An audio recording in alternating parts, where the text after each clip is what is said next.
Hello class 11th, welcome to learn with Zenith Guru. मैं हूं निकी पंडित और हम कर रहे हैं chapter 3 classifications of element and periodicity in property. Right, यही चैप्टर है हमारा जिसमें हम बैक एक्सरसाइज के क्वेश्चन कर रहे थे एंड ऑलमोस्ट 30 क्वेश्चन तक हम कंप्लीट कर चुके हैं। आखिरी के 10 क्वेश्चन बचते हैं। राइट, सो वो हम आज की क्लास में फिनिश कर देंगे एंड देन चैप्टर पूरी तरीके से हमारा फिनिश हो जाएगा। ओके स्टूडेंट्स, समझ में आ रहा है? So just let's start today's class. देखते हैं आज की क्लास का हमारा पहला क्वेश्चन क्या होने वाला है।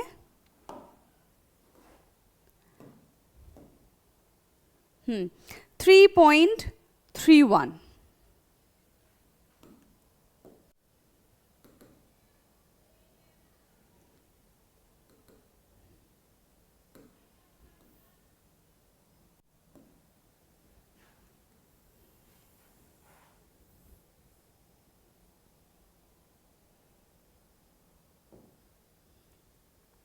ये पूरा एक टेबल है।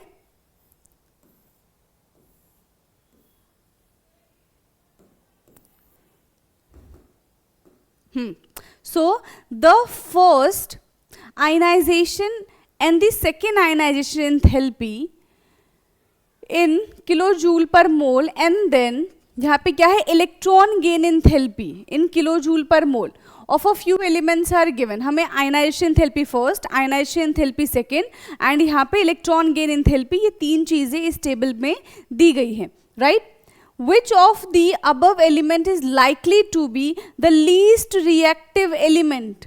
इनमें से बताना है फर्स्ट टू सिक्स में से इनकी वैल्यूज को देख के कि लीस्ट रिएक्टिव एलिमेंट कौन सा होगा। ठीक है, on the basis of ionization enthalpy and electron gain enthalpy. Least reactive metal, तो देखो सबसे कम रिएक्टिव मेटल कौन से होते हैं? जनरली जो नोबल गैस होते हैं, है ना, वो लीस्ट रिएक्टिव मेटल होते हैं। वो किसी के साथ रिएक्ट करना पसंद नहीं करते, वो कैसे होते हैं? इनर्ट होते हैं। तो इनकी हेल्प से हम कैसे देखेंगे? अगर कोई मेटल है, अगर कोई एलिमेंट है जो रिएक्ट करना पसंद नहीं कर रहा है, यानी कि उसके पास स्टेबिलिटी की कमी नहीं होगी, वो ऑलरेडी स्टेबल होगा, ना ही तो वो अपने शेल के अंदर इलेक्ट्रॉन को आने की जगह देगा, ना ही अपने शेल से किसी इलेक्ट्रॉन को जाने देगा। ऐसा ही है, यानी कि उस एटम में से इलेक्ट्रॉन को निकालना बहुत बहुत बहुत ज़्यादा टफ हो जाएगा। तो हमें एक ऐसा एलिमेंट यहाँ पे ढूंढना है जिसका first ionization enthalpy, second ionization enthalpy दोनों ही बहुत ज़्यादा हो। ठीक है, यानी कि उसमें बहुत ज़्यादा एनर्जी देना पड़े इलेक्ट्रॉन को निकालने के लिए। एंड अगर इलेक्ट्रॉन ये दूसरी क्या बोला था हमसे, electron gain enthalpy. Electron gain enthalpy उसका कैसा होना चाहिए? कैसा होना चाहिए उसका इलेक्ट्रॉन गेन एंथैल्पी? क्या वो इलेक्ट्रॉन गेन करेगा? ना ही वो इलेक्ट्रॉन गेन करेगा, ना ही वो इलेक्ट्रॉन लूज करेगा। राइट, सो यहाँ पे देखो फर्स्ट आयनाइजेशन एंथैल्पी इसका बहुत कम है। ठीक है, यानी कि थोड़ी सी एनर्जी देंगे और इलेक्ट्रॉन बाहर आ जाएगा, तो इसको तो हम कंसिडर नहीं करेंगे। ये भी कम है। सबसे ज़्यादा यहाँ पे किसका दिख रहा है? 2372। Ionization enthalpy of fifth one is 2372, मतलब बहुत ज़्यादा एनर्जी इसको देनी पड़ेगी। और यहाँ पे भी देखो 5251 है और इसका इलेक्ट्रॉन गेन एंथैल्पी भी कैसा है? पॉजिटिव है। ठीक है, इलेक्ट्रॉन गेन एंथैल्पी मतलब ये इलेक्ट्रॉन एक्सेप्ट ही नहीं कर रहा। जब तक कोई एटम इलेक्ट्रॉन एक्सेप्ट नहीं करेगा तब तक वो पॉजिटिव रहेगा। जैसे ही वो इलेक्ट्रॉन एक्सेप्ट कर लेगा वो कैसा फील करेगा? वो खुद नेगेटिव फील करेगा। तो फर्स्ट वाले का क्या आंसर हो जाएगा? फर्स्ट का हो जाएगा the least reactive metal is fifth one. Reason क्या है? The first ionization enthalpy and the second ionization enthalpy is very high. ठीक है, and the electron gain enthalpy is positive. Okay, so A का क्या हो जाएगा? द लीस्ट रिएक्टिव मेटल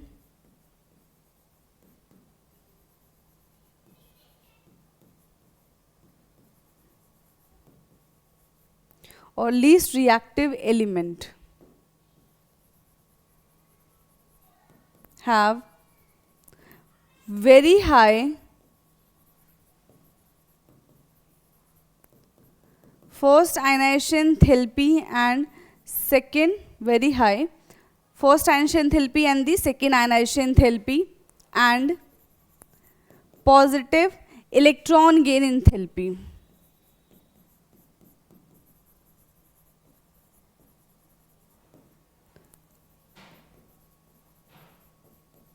ठीक है, पॉजिटिव इलेक्ट्रॉन गेन एंथैल्पी होना चाहिए था, hence element fifth is the answer.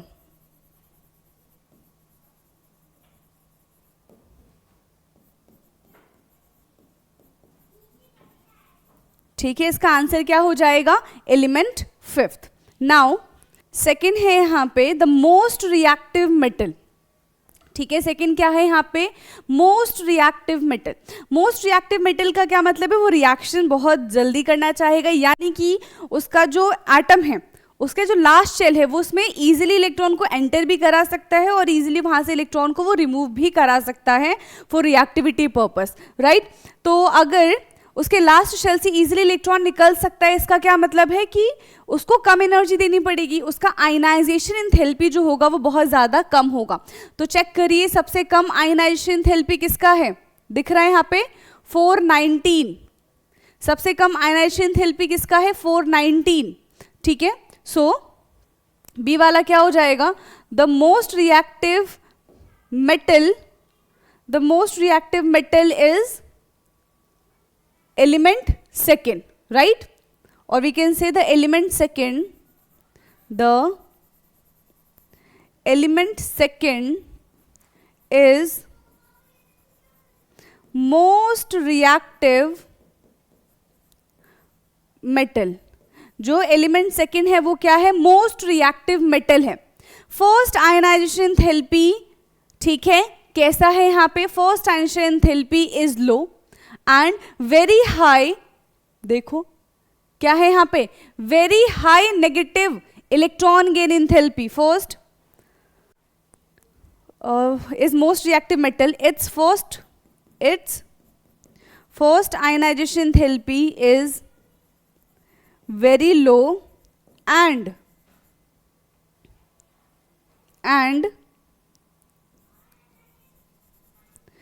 very high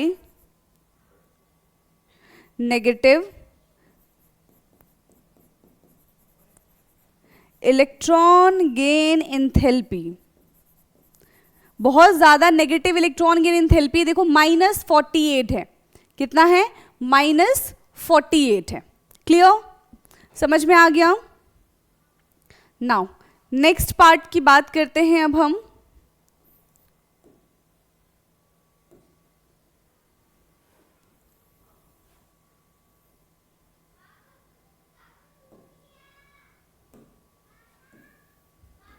ठीक है, ये टेबल आपने ऑलरेडी एक बार देख लिया है।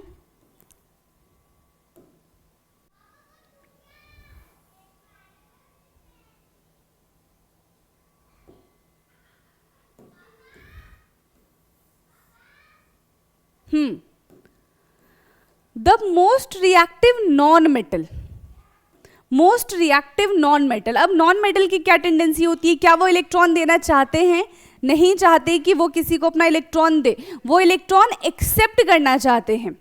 Most reactive non metal, non metal की टेंडेंसी समझो, नॉन मेटल की खासियत समझो कि नॉन मेटल क्या चाहते हैं कि वो कहीं से इलेक्ट्रॉन एक्सेप्ट कर ले, कहीं से इलेक्ट्रॉन गेन कर ले। जब वो इलेक्ट्रॉन गेन करेंगे, वो इजीली इलेक्ट्रॉन गेन कर पाएंगे, राइट, वो क्या करेंगे, इजीली इलेक्ट्रॉन को गेन कर पाएंगे, है ना। बट अगर इलेक्ट्रॉन गेन कर रहे हैं तो वैल्यू कैसी आ जाएगी, अगर इलेक्ट्रॉन गेन कर रहे हैं तो वैल्यू कैसी आएगी, नेगेटिव आएगी। तो देखो इसमें इलेक्ट्रॉन गेन एंथैल्पी किसमें है, देखो -328, ये क्या चाहेगा, -328 सबसे ज्यादा यहाँ पे क्या है, वैसे देखने में बड़ी वैल्यू पर आके क्या लगा हुआ है, नेगेटिव लगा हुआ है। इलेक्ट्रॉन इजीली एक्सेप्ट कर सकता है, राइट, इजीली इलेक्ट्रॉन एक्सेप्ट कर लेगा ये।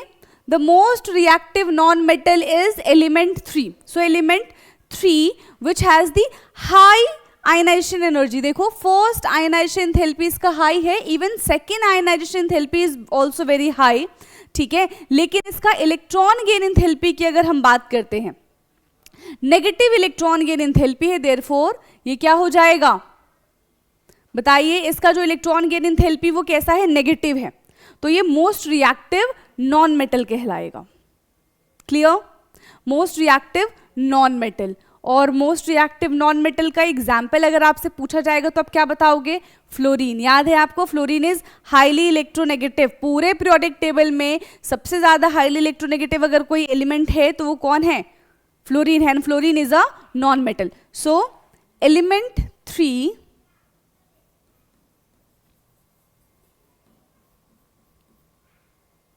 एलिमेंट 3rd, ठीक है, element 3rd which has high first ionization enthalpy and second ionization enthalpy. इसका फर्स्ट आयनाइजेशन एंथैल्पी भी हाई है एंड सेकेंड आयनाइजेशन एंथैल्पी भी हाई है and very high negative electron gain enthalpy and very high negative electron gain enthalpy, electron gain enthalpy, ठीक है, इसका बहुत ज्यादा नेगेटिव इलेक्ट्रॉन गेन एंथैल्पी भी है। सो ये क्या हो जाएगा? मोस्ट रिएक्टिव नॉन मेटल्स है, राइट। डी की बात करते हैं। डी क्या पार्ट है? The least reactive non metal. अब लीस्ट रिएक्टिव यानी कि ज्यादा किसी के साथ रिएक्शन करना पसंद नहीं करता है, ठीक है। अब क्या हो जाएगा? ज्यादा किसी के साथ रिएक्शन करना पसंद नहीं करता है। The least reactive non metal क्या हो जाएगा? डी वाला, the least reactive non metal. तो लीस्ट रिएक्टिव है मतलब ज्यादा नहीं करेगा पर थोड़ा बहुत तो करेगा, है ना। ज्यादा नहीं करेगा बट थोड़ा बहुत तो करेगा। तो अगर हम इलेक्ट्रॉन गेन एंथैल्पी की बात करें तो सबसे यहाँ पे देखो -328, इससे कम कौन सा है? -295, और यहाँ पे अप्रोक्सीमेटली इनका आयनाइजेशन एंथैल्पी भी जो है वो लगभग इक्वल है, राइट। तो ये इसका हम आंसर मान सकते हैं। सो एलिमेंट 4, राइट, यहाँ पे जो एलिमेंट 4 है वो कैसा हो जाएगा? Least reactive non metal. कैसा हो जाएगा? Least reactive non metal. Have high negative electron gain enthalpy, इसका नेगेटिव इलेक्ट्रॉन गेन एंथैल्पी है but not so high first ionization enthalpy. और फर्स्ट आयनाइजेशन एंथैल्पी और सेकेंड आयनाइजेशन एंथैल्पी में हम compare करेंगे तो देखो इनमें देखो कितना गैप है, कितना गैप है। इसके कंपेरिजन में इसमें इतना ज्यादा गैप नहीं है, ठीक है। So element 4 has high negative electron gain enthalpy, but not so high,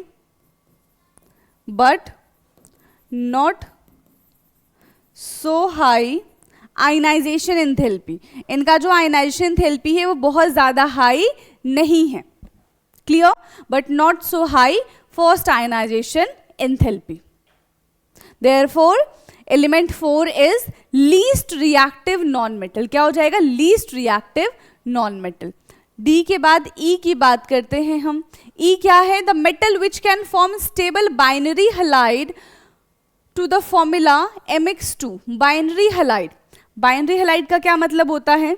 यहाँ पे 2 हेलोजन की बात की जा रही है, यानी कि जो मेटल है उस पर कैसा चार्ज होगा, उसकी वैलेंसी कैसी होगी? 2 वैलेंसी होगी, यानी कि वो 2 इलेक्ट्रॉन रिलीज कर सकता है एट अ टाइम, है ना। वो क्या कर सकता है? 2 इलेक्ट्रॉन को रिलीज कर सकता है, तभी उसकी वैलेंसी 2 होगी और जो कि मल्टीप्लाई हो जाएगा हेलोजन के साथ and it will form mx2। समझ में आया? तो लो ionization enthalpy.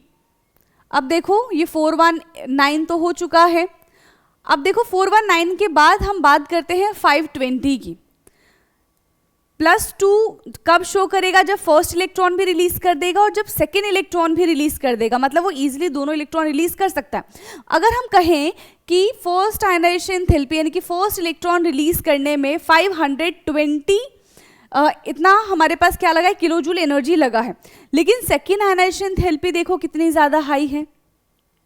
Second ionization enthalpy इसकी बहुत ज्यादा हाई है, तो ये तो नहीं हो सकता, इसका मतलब तो वो इलेक्ट्रॉन बहुत मुश्किल से रिलीज करेगा। बट यहाँ पे क्योंकि मेटल 2 पॉजिटिव शो कर रहा है, मतलब वो इजीली फर्स्ट और सेकेंड दोनों रिलीज कर सकता है, राइट, ठीक है। अब इसके बाद आते हैं 738 पे, ये फर्स्ट आयनाइजेशन एंथैल्पी है, 1451 ये इसकी सेकेंड आयनाइजेशन एंथैल्पी है। देखो अब इससे कंपेयर करो, इनके बीच में भी गैप बहुत ज़्यादा कम है, ठीक है।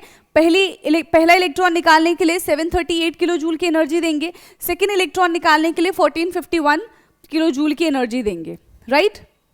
सो इसका आंसर क्या हो जाएगा ई वाले का, एलिमेंट सिक्स्थ, ठीक है, एलिमेंट सिक्स्थ इसका आंसर हो जाएगा, राइट। रीजन समझ आया, रीजन क्या है, element sixth has low first ionization enthalpy, ठीक है, but higher than that of the second one, sorry but wait, element sixth has low ionization enthalpy, right, low ionization enthalpy. और आपको ये बात पता है, हमने चैप्टर में भी पढ़ा था, जो एस ब्लॉक एलिमेंट्स होते हैं, देखो एस ब्लॉक में दो ग्रुप आते हैं, एक होते हैं हमारे एल्कली मेटल और एक हमारे क्या होते हैं, एल्कलाइन अर्थ मेटल।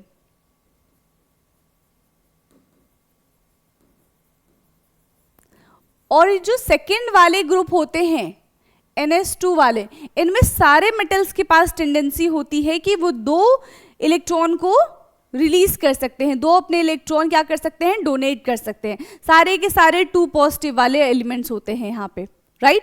सो इनका क्या हो जाएगा, element six have the first, element six has the low ionization enthalpy, first six has low first ionization enthalpy. इनका फर्स्ट आयनाइजेशन एंथैल्पी कैसा है, बहुत ज़्यादा कम है, ठीक है। लेकिन अगर हम एल्कली से कंपेयर करेंगे, ठीक है, एल्कली से कंपेयर करते हैं तो उसका थोड़ा सा ज़्यादा हो जाता है उसमें, क्योंकि एक ही इलेक्ट्रॉन निकालना पड़ता है, राइट। आयनाइजेशन एंथैल्पी इसकी कैसी है, कम है, therefore element six has low first ionization enthalpy, ठीक है। Therefore, it can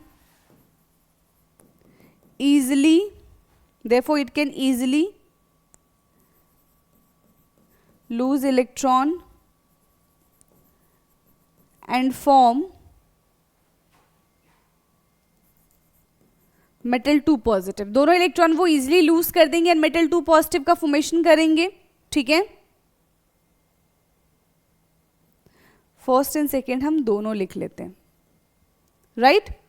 और M2X1 क्रॉस मल्टीप्लीकेशन ये बनाएंगे MX2, किसका फॉर्मेशन कर देंगे, ये MX2 का फॉर्मेशन कर देंगे। उसके बाद है the metal which can form a predominantly stable covalent halide, the formula MX। तो MX के लिए क्या होना चाहिए, सिर्फ एक इलेक्ट्रॉन इजीली निकल जाना चाहिए और दूसरे इलेक्ट्रॉन निकालने में बहुत ज़्यादा एनर्जी लगनी चाहिए, क्योंकि MX क्या है, एल्कलाइन मेटल है, फर्स्ट ग्रुप का मेटल है जो सिर्फ एक ही इलेक्ट्रॉन डोनेट कर सकता है, राइट। सो इसका आंसर क्या हो जाएगा, देखो फर्स्ट आयनाइजेशन एंथैल्पी कम है, second ionization enthalpy is very high, मतलब दूसरा इलेक्ट्रॉन इजीली नहीं निकाल पाएंगे हम, है ना, दूसरा इलेक्ट्रॉन इजीली नहीं निकल पाएगा। सो इसका आंसर क्या हो जाएगा, इधर ही लिख लेते हैं हम, एलिमेंट फर्स्ट, ठीक है, element first have very low first ionization enthalpy and very high second ionization enthalpy. So it can easily donate its one electron and can form MX, right? और वो MX का फॉर्मेशन कर सकते हैं। Clear? तो अब जाके हमारे आज की क्लास का फर्स्ट क्वेश्चन जो है वो कंप्लीट होता है। सेकेंड क्वेश्चन की बात कर लेते हैं अब। 3.32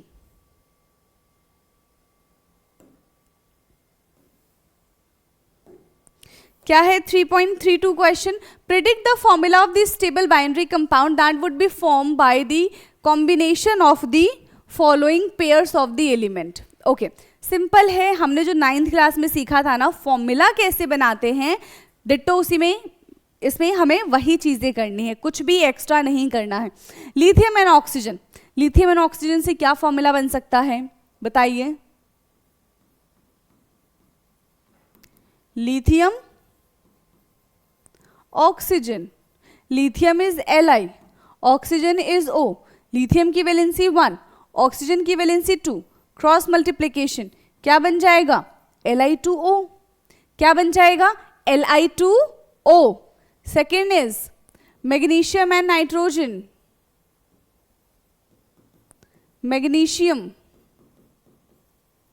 nitrogen, magnesium is Mg, nitrogen is N, magnesium की वैलेंसी 2, नाइट्रोजन की वैलेंसी 3, क्रॉस मल्टीप्लीकेशन Mg3N2, क्या बन जाएगा Mg3N2। Now C, aluminium and iodine, aluminium and iodine, aluminium is Al, iodine is I, aluminium की वैलेंसी 3, आयोडीन की valency 1, cross multiplication Al(I3), क्या बन गया Al(I3)। करो इसको नोट डाउन, फिर बाकी के पार्ट्स करते हैं इसके जरा हम। डन, तीनों के तीनों पार्ट हो गए हैं। चलिए नेक्स्ट है सिलिकॉन एंड ऑक्सीजन।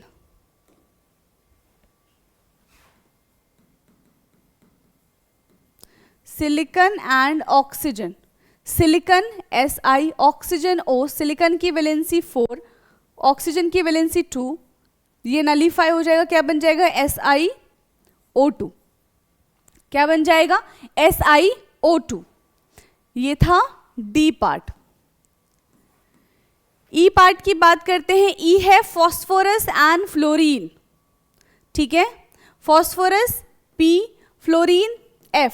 फॉस्फोरस की वैलेंसी कितनी होती है? यस, फॉस्फोरस की वैलेंसी कितनी होती है, यही पूछा था ना हमसे, phosphorus and fluorine. Yes, phosphorus कितने नंबर पे आता है? देखो इसकी वैलेंसी 3 भी होती है और इसकी वैलेंसी 5 भी होती है, ठीक है, 3 के साथ भी बना सकता है और ये 5 के साथ भी बना सकता है। आपने PCl5 PCl3 के बारे में सुना होगा, है ना। तो अगर 3 लेके चलते हैं तो क्या बन जाएगा ये PF3, या फिर 5 लेके चलेंगे तो क्या बन जाएगा PF5। Okay, clear. फिर है element 71 and fluorine. Okay, now ये F पार्ट है। एलिमेंट 71 नंबर पे कौन सा एलिमेंट आता है बताइए? 71 पे आता है ल्यूटेटियम। कौन सा एलिमेंट आता है 71 पे? Lutetium, Lu। एंड फ्लोरीन, तो बेसिकली ये लेंथेनाइट सीरीज से बिलोंग कर रहा है। किससे बिलोंग कर रहा है ये? लेंथेनाइट सीरीज से। ये 5D सीरीज से बिलोंग कर रहा है, और जिसमें सारे जो एलिमेंट्स होते हैं उनका जनरल ऑक्सीडेशन नंबर होता है +3, राइट। तो इसका हो जाएगा 3, इसका तो 1 ही है, क्या बन जाएगा LuF3, ल्यूटेटियम फ्लोराइड। क्या बन जाएगा LuF3, lutetium fluoride. Clear. Next question की तरफ चले अब हम।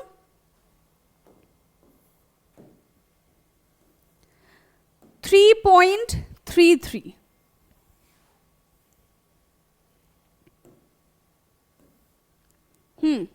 3.33 क्वेश्चन है। In the modern periodic table the period indicates the value of.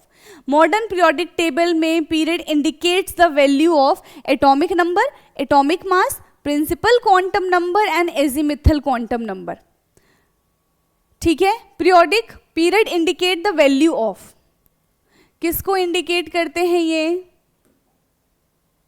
बताइए? किसको इंडिकेट करते हैं? आप सबने देखा होगा ना, n = 1, टोटल कितने पीरियड होते हैं? 7 पीरियड होते हैं। n = 2, n = 3, n = 4। तो n किसको बताते हैं? n बताते हैं प्रिंसिपल क्वांटम नंबर को। अगर हमने यहाँ पे लिखा हुआ है 3s2, तो n की वैल्यू कितनी है? 3 है। कौन से पीरियड से बिलोंग कर रहा है? 3rd पीरियड से बिलोंग कर रहा है। तो ये n क्या है? प्रिंसिपल क्वांटम नंबर है, जो हमें किसके बारे में बताता है? शेल के बारे में बताता है। ये क्या है? Principal quantum number. क्लियर। चलिए नेक्स्ट क्वेश्चन 3.34।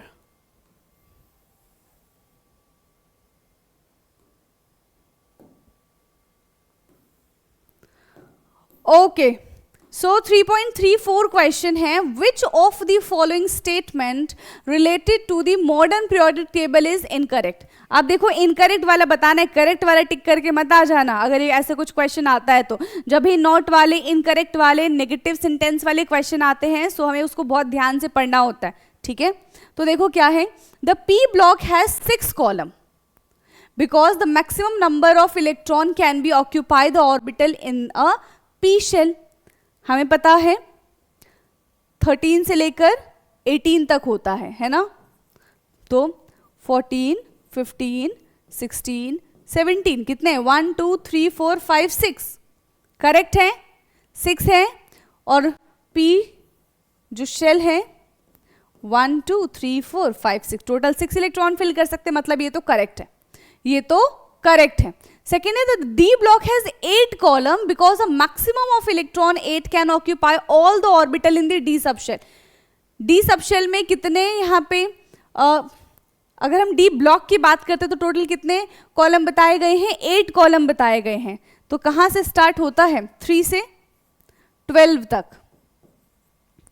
4 5 6 7 8 9 10 11 काउंट करो, 1 2 3 4 5 6 7 8 9 10 टोटल कितने कॉलम हैं, टोटल 10 कॉलम है। क्यों, क्योंकि हम डी जो हमारा सबशेल है उसमें टोटल 10 इलेक्ट्रॉन फिल कर सकते हैं, मैक्सिमम 10 इलेक्ट्रॉन फिल कर सकते हैं, राइट। 1 2 3 4 तो 1 2 3 4 5 6 7 8 9 10 टोटल कितने इलेक्ट्रॉन फिल कर सकते हैं, 10 इलेक्ट्रॉन फिल कर सकते हैं। इसके अकॉर्डिंग तो ये गलत हो गया, बी वाला जो है वो इनकरेक्ट है। आगे चलते हैं जरा। Each block contain a number of column equal to the number of electron that can occupy that the subshell.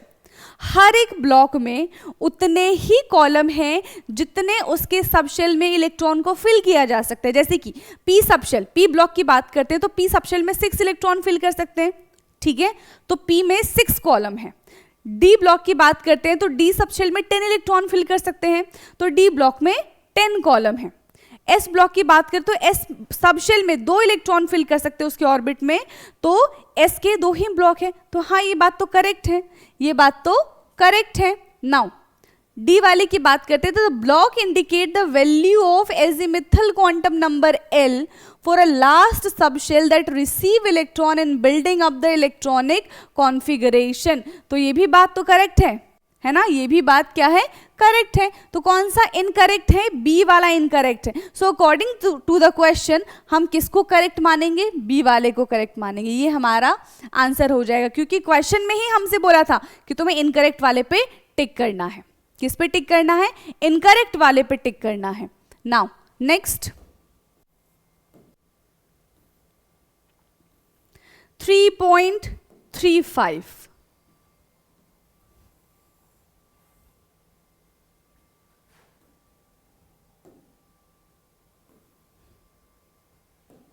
Okay.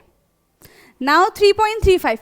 Anything that influence the valence electron will affect the chemistry of element. Which one of the following factor does not affect the valence shell? इनमें से कौन सा valence shell को affect नहीं करेगा? Principal valence principal quantum number यानी कि n, दूसरा है न्यूक्लियर चार्ज z, तीसरा है न्यूक्लियर मास एंड चौथा है नंबर ऑफ कोर इलेक्ट्रॉन। किसको अफेक्ट करने की बात की जा रही है, वैलेंस को। Anything that influence the valence electron will affect the chemistry of element. Yes, अगर कोई भी वैलेंस इलेक्ट्रॉन को अफेक्ट करेगा तो पूरा उसका टर्म ही क्या हो जाएगा, अफेक्ट हो जाएगा। So which of the following factor does not affect the valence shell, कौन सा इसमें से फैक्टर है जो कि वैलेंस शेल को अफेक्ट नहीं करता है। सबसे पहले अगर बात करते हैं वैलेंस प्रिंसिपल क्वांटम नंबर, तो प्रिंसिपल क्वांटम नंबर से तो फर्क पड़ता है, ठीक है, कि कौन से वो पीरियड में है, ठीक है, हमें पता चल जाता है यहाँ से। न्यूक्लियर चार्ज, तो बेसिकली न्यूक्लियर चार्ज का क्या मतलब है कि जितने ज़्यादा प्रोटॉन होंगे उतना ज़्यादा न्यूक्लियर चार्ज होगा, एंड प्रोटॉन पे ही तो पूरा का पूरा क्या डिपेंड करता है, वैलेंसी डिपेंड करती है, क्योंकि वो क्या है, प्रोटॉन क्या है इसका एटॉमिक नंबर, जितने प्रोटॉन उतना ही एटॉमिक नंबर, राइट, तो इस पर तो डिपेंड करेगा ही। दूसरा है न्यूक्लियर मास, मास का आई थिंक कोई लेना देना नहीं होता है वैलेंस शेल के लिए, फिर भी देख लेते हैं। नंबर ऑफ कोर इलेक्ट्रॉन, जो actual number of electron present होते हैं, so actual number of electron present is equal to the number of proton, तो इस पे ये अफेक्ट करेगा। तो किस पे अफेक्ट नहीं करेगा? न्यूक्लियर मासेस पे उसका कोई अफेक्शन नहीं होगा, कोई उस पर अफेक्ट नहीं करेगा, यानी कि वैलेंस शेल कोई अफेक्ट नहीं करेगा। कौन नहीं करेगा? न्यूक्लियर मास नहीं करेगा, राइट। सो इसका आंसर क्या हो जाएगा? C. Next question,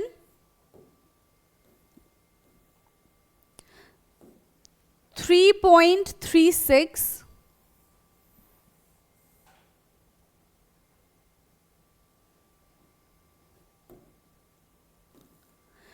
the size of isoelectronic species. सबको पता है ना आइसोइलेक्ट्रॉनिक स्पीशीज क्या होते हैं? जिसमें नंबर ऑफ इलेक्ट्रॉन्स जो होते हैं वो सेम होते हैं। Different elements have same number of electrons is known as isoelectronic species. So fluorine, neon, sodium positive is affected by the nuclear charge, valence principal, quantum number, ठीक है, and electron electron interaction in the outer orbit, none of the factor because their size is the same. The size of isoelectronic species is affected by, कौन affect करता है size of isoelectronic species को? Yes, देखो जिसका size जितना ज्यादा बड़ा होगा, नंबर ऑफ इलेक्ट्रॉन तो चेंज होते रहते हैं बट नंबर ऑफ प्रोटॉन जो है वो किसी भी एटम का, किसी भी एलिमेंट का चेंज नहीं होता है। तो जिसका साइज जितना ज्यादा बड़ा होगा उसका एटॉमिक नंबर, साइज कैसे पता करेंगे? उसका एटॉमिक नंबर ज्यादा होगा, जिसका एटॉमिक नंबर ज्यादा होगा उसके पास प्रोटॉन भी उतने होंगे। अब जब प्रोटॉन ज्यादा होगा तो उसका जो न्यूक्लियर चार्ज है वो भी तो ज्यादा हो जाएगा। तो बेसिकली सिंपल से कहने की बात क्या है कि जिसका न्यूक्लियर चार्ज ज्यादा है, the size of the isoelectronic species affected by the nuclear charge. Size कैसे पता चलेगा हमारा? न्यूक्लियर चार्ज, और न्यूक्लियर चार्ज ही अफेक्ट करता है, राइट। न्यूक्लियर चार्ज क्या करेगा? उसको अफेक्ट करेगा। सिंपल सा था। नेक्स्ट 3.37,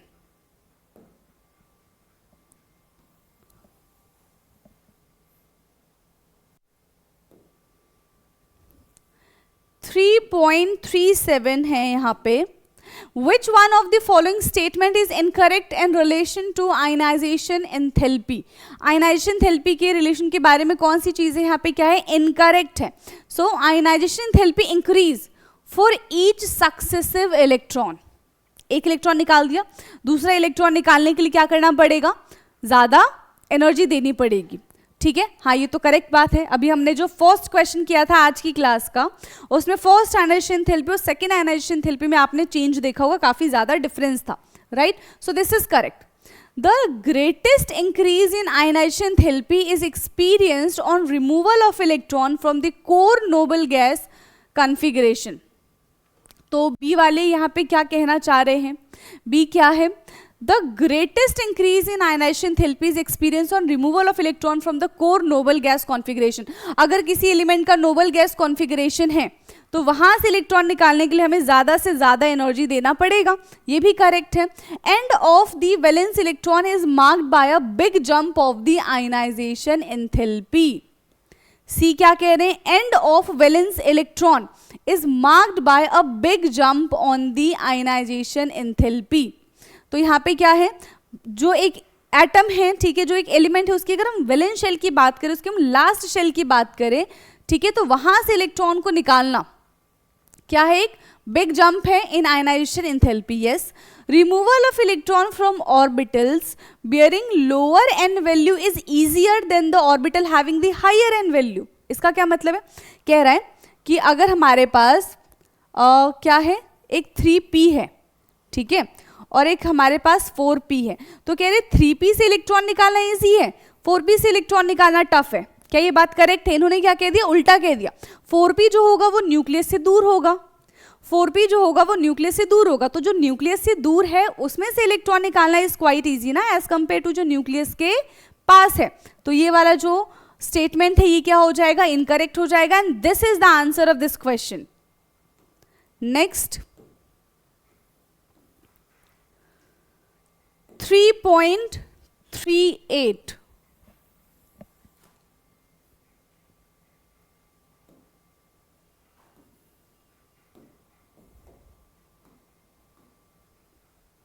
कंसिडरिंग द एलिमेंट, यहाँ पे है boron, aluminium, magnesium and potassium are the correct order of their metallic character, इनका करेक्ट ऑर्डर बताना है हमको, ठीक है।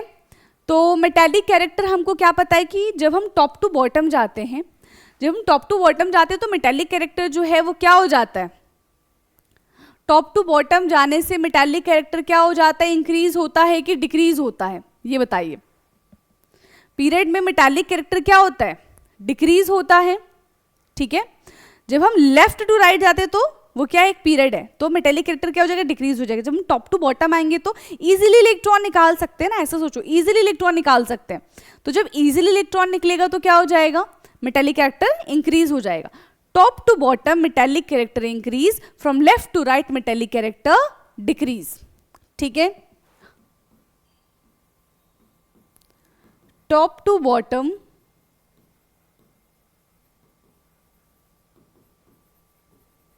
metallic character increase,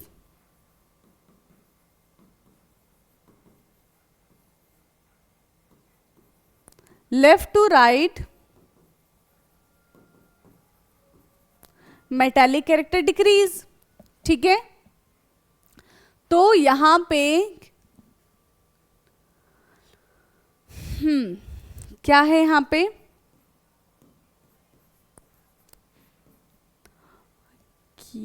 और ठीक है,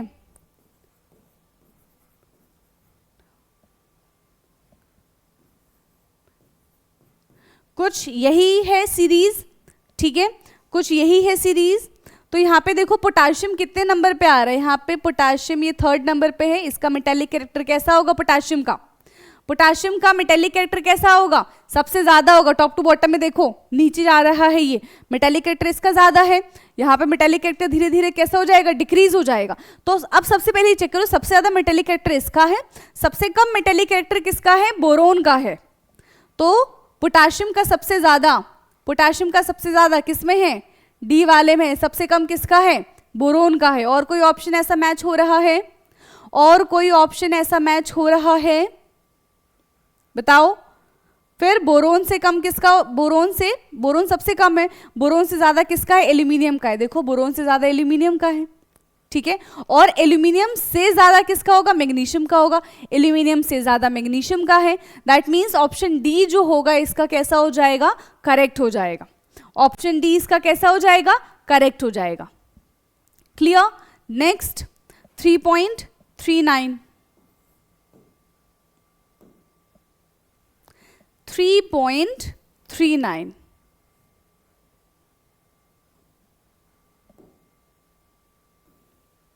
सो कंसिडरिंग द एलिमेंट, फिर से यहाँ पे क्या आ गया, boron, carbon, nitrogen, fluorine and the silicon, the correct order of their non metallic character. अब क्या है, नॉन मेटालिक कैरेक्टर बताना है। So top to bottom non metallic character decrease and left to right non metallic character increase, ठीक है। Top to bottom non metallic character decrease होगा and left to right non metallic character जो है वो क्या हो जाएगा, इंक्रीज हो जाएगा, राइट। तो यहां पे क्या बनेगा, ये वाली सीरीज है, ठीक है।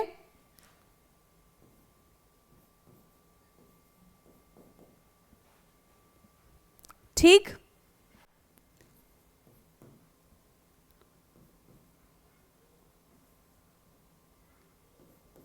तो यही सीरीज है, राइट। यहाँ पे क्या है, नॉन मेटालिक कैरेक्टर। जब हम लेफ्ट से राइट की तरफ जाएंगे, तो क्या होगा, नॉन मेटालिक कैरेक्टर जो है वो क्या हो रहा है, इंक्रीज हो रहा है। Non metallic character increase from left to right, ठीक है।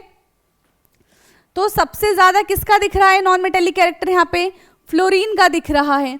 सबसे ज्यादा नॉन मेटेलिक कैरेक्टर किसका दिख रहा है, फ्लोरीन का दिख रहा है। ऑप्शन चेक करो, अब डी और सी में से कोई एक ऑप्शन है इसका, ठीक है। अब ठीक है, सेकेंड नंबर पे किसका आना चाहिए? सबसे ज्यादा यहाँ पे फ्लोरीन का नॉन मेटेलिक कैरेक्टर है, सबसे कम किसका होगा? बोरोन का हो जाएगा। सबसे कम किसका यहाँ पे? बोरोन का। बोरोन का होगा?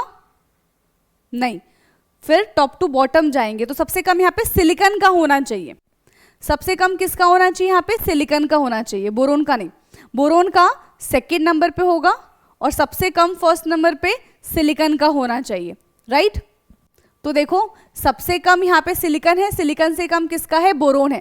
सबसे ज्यादा यहाँ पे फ्लोरीन है, फ्लोरीन के बाद किसका आना चाहिए? नाइट्रोजन का। नाइट्रोजन के बाद कार्बन, कार्बन के बाद बोरोन एंड बोरोन के बाद सिलिकॉन। समझ आया ट्रेंड? तो इसका ऑप्शन कौन सा करेक्ट हो जाएगा? 3.39 का ऑप्शन सी इज करेक्ट। 3.39 का ऑप्शन सी जो है वो करेक्ट हो जाएगा। Now next question and last question 3.40. So, considering the element fluorine, chlorine, oxygen and the nitrogen, the correct order of their chemical reactivity in terms of their oxidizing property. किसकी बात कर रहे हैं? Terms of their oxidizing property. तो oxidising agent का क्या मतलब होता है? जो इजिली इलेक्ट्रॉन को क्या कर दे? इजिली इलेक्ट्रॉन को क्या कर ले? एक्सेप्ट कर ले। बेसिकली ऑक्सीडाइजिंग एजेंट का मतलब है जो रिड्यूसिंग नेचर शो करता हो, ठीक है? जो नेचर में कैसा हो? रिड्यूसिंग हो। तो फ्लोरीन, क्लोरीन, ठीक है, और इससे पहले ऑक्सीजन है और यहाँ पे नाइट्रोजन आ जाएगा। इतने ही एलिमेंट है, fluorine, chlorine, oxygen and nitrogen. तो सबसे ज्यादा हाईली ऑक्सीडाइजिंग एजेंट कौन होगा यहाँ पे? यस, हाईली ऑक्सीडाइजिंग एजेंट यहाँ पे कौन होगा? बताइए। फ्लोरीन। क्यों? क्योंकि फ्लोरीन पूरे प्रोडक्ट टेबल में सबसे ज्यादा हाईली इलेक्ट्रोनेगेटिव है, यानी कि वो सबसे ज्यादा चाहत रखता है कि इलेक्ट्रॉन को एक्सेप्ट कर ले, ठीक है? सबसे ज्यादा क्या करेगा? हाईली इलेक्ट्रोनेगेटिव है पूरे प्रोडक्ट टेबल में। आपने ये पढ़ा है ना, FON, राइट? आपने क्या पढ़ा है? FON, यही पढ़ा है। तो अब देखो यहां पे क्या हो रहा है? फ्लोरीन है, फ्लोरीन के बाद कौन आएगा? ऑक्सीजन आ जाएगा। फ्लोरीन के बाद क्या है? ऑक्सीजन है। क्लियर है? फ्लोरीन के बाद क्या आ रहा है? ऑक्सीजन आ रहा है। बट जैसे हम नीचे जा रहे हैं तो सेकंड नंबर पे क्लोरीन है और थर्ड नंबर पे नाइट्रोजन है। सेकंड नंबर पे क्लोरीन है, थर्ड नंबर पे नाइट्रोजन है। तो नाइट्रोजन के पास तो टेंडेंसी होती है कि वो 3 इलेक्ट्रॉन को एक्सेप्ट करेगा, बट क्लोरीन के पास क्या है? वो दो नहीं, एक ही इलेक्ट्रॉन को एक्सेप्ट करेगा। तो इसका भी जो हम बोल सकते हैं कि ऑक्सीडाइजिंग पावर है वो कैसी हो जाएगी? ज्यादा हो जाएगी। तो सबसे ज्यादा फ्लोरीन, फिर ऑक्सीजन। फ्लोरीन और ऑक्सीजन किस में है? बी वाले में दिख रहा है। फ्लोरीन एंड ऑक्सीजन किस में दिख रहा है हमको? बी वाले में दिख रहा है। तो ऑप्शन बी जो है इसका करेक्ट हो जाएगा, राइट?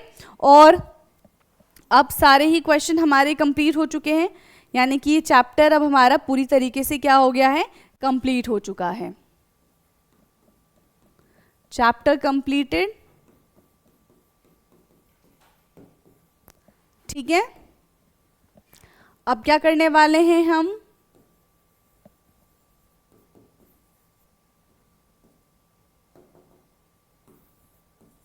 अब क्या करेंगे हम? फोर्थ चैप्टर स्टार्ट करेंगे। और फोर्थ चैप्टर क्या है हमारा? Chemical bonding, right? Fourth chapter क्या है? Chemical bonding. तो मिलते हैं नेक्स्ट क्लास में न्यू चैप्टर के साथ। तब तक क्वेश्चंस की प्रैक्टिस करते रहिए। Thank you so much.